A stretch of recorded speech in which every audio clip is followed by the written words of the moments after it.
Alright, I'm Epsilon616 of Xbox Live, and this is my tutorial how to show you how to beat the World Hop boss at the end of Bound by Flame. If you see here, this is right before Black Frost, who is the Act 3 boss, and there's a point of no return. I'm checking to make sure I have enough explosive traps and crossbow bolts before I encounter the final boss. It's time to take now, care when you of face Black Frost, you're not going to use any of these weapons. You're going to save them up for the World Hop boss. We've waited long. If you're like me, you just kind of rip through the Black Frost, and he was a pretty easy boss. But I'm going to show you how to beat the World Hop boss pretty easily here in just a moment. It's Black Frost. You'll end up at a loading screen to the World Heart, and you'll have this kind of strange, lengthy cutscene. After your character walks out of the portal and you gain control, you will be confronted by spirits of your friends. Now, ignore all these douchebags who are standing along the side of the map. Ignore them. They don't mean anything. You don't even have to fight them. And the reason why you don't have to fight them is because they don't do anything for the end boss, and they're just needless fight at the end of the game. Especially if you've already played it like me and you've played it 2 or 3 times, and this is, you know, your second, your third playthrough, whatever it is.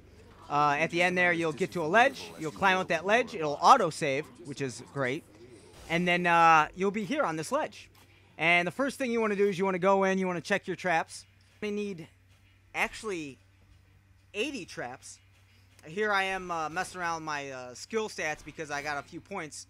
And to show you that I'm not actually going to level up my gunner skill, which increases my trap damage, just to show you that the base damage you need, or the base amount of traps you need, to do enough damage to one-hit KO the boss at the end, or approximately over 80 traps. And essentially, you see me here at the end here, before the fight, there's a small window of opportunity. And in that opportunity, you just keep laying traps, laying traps, laying traps. I am about to lay 90 traps. Now, you can go a bit further, but right here, if you move off a little bit forward to the distance, you have to watch out because any point after the roots, you're going to end up triggering the cutscene and starting the battle. But you don't want to do that just yet. Instead, you're going to lay all your traps, and like I said, you can move forward a little bit, but the only problem with that is you're not going to be able to see the little glow that the traps give off if you decide to mess around.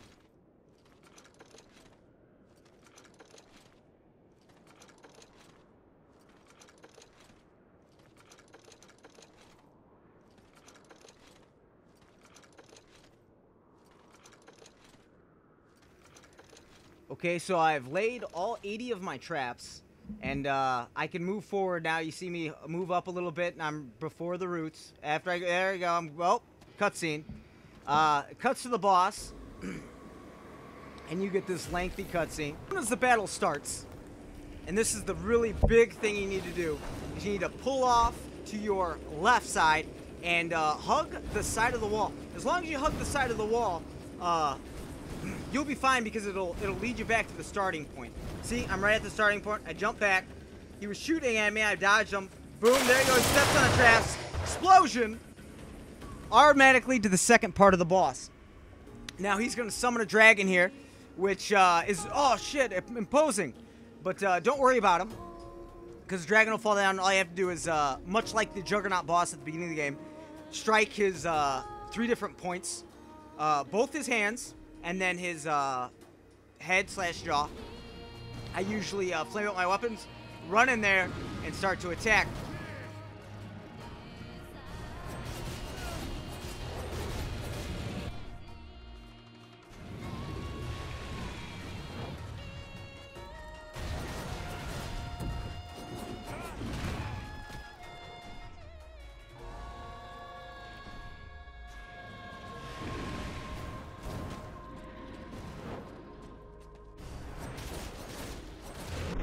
Boss at the end, after he gets out of his stasis, because right now he's invincible, you can't touch him.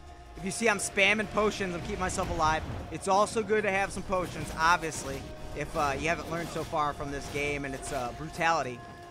But right now I broke him. All I'm going to do is run backward and then shoot a crossbow. Boom. Game over. I Just beat him, and that's all it takes to beat the boss. And this right now, this gameplay footage is actually recorded on Hawk difficulty, but it works just the same on Captain. I don't think his base damage actually has changed at all, or his base health has changed at all between Hawk and Captain difficulty. I've tried it on both, and it seems to work fine. If you have the Gunner perk, it's going to take only maybe 60 traps, 65 traps to actually one-hit KO kill him and cause the dragon boss to initiate. I hope you liked the video, and I hope I was as clear as possible at explaining this method and how it works. Thank you for watching.